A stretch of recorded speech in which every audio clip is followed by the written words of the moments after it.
2 days ago, the whole world has witnessed the degrading fashion in which a former president of a sovereign country was bundled into a private aircraft and summarily transported to The Hague. To us lawyers, this would be called an extrajudicial rendition. To the less legally inclined, it was a pure and simple kidnapping.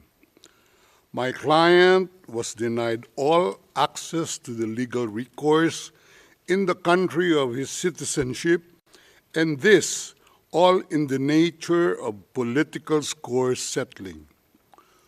Two troubled entities struck an unlikely alliance, an incumbent president who wished to neutralize and choke the legacy of my client and his daughter on the other hand, and a troubled legal institution subject to delegitimization and desperate for a price cuts and a legal show today on the other hand.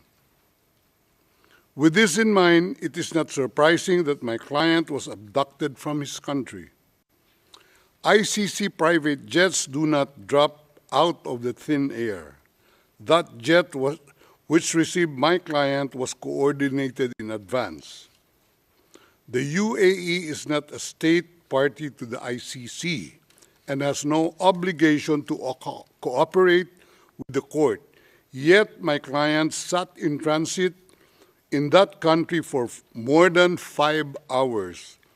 I invite the registry's representative to present today in court to explain to the judges exactly how they believe this transfer was anything other than a gross abuse of process.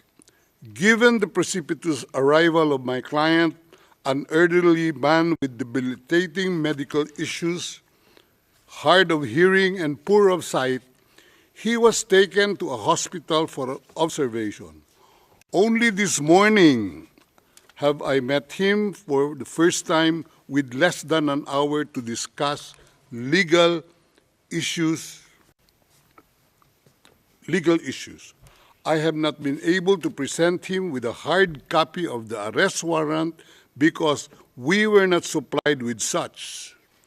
I have not even been able to explain to him what the prosecution requested when seeking the issuance of the arrest warrant.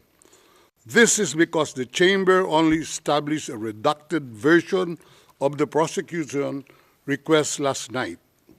Other than to identify himself, my client is not able to contribute anything to this hearing. Most importantly, he is not able even to tell you that he has been informed of the charges as contained in the arrest warrant for a reason more pertinent to which I alluded in my written request to this honorable pretrial chamber this morning, and which is confidential in nature. Accordingly, I repeat my respectful request, which was rejected this morning, to postpone the substantive aspect of this hearing to the next week, when I will have the opportunity to sit with my client and to explain to him what a confirmation hearing is and what the disclosure is and how the prosecution alleges that he committed crimes. I thank the court for its attention and regret to say that I do not have instructions to continue my submission any further today. Thank you.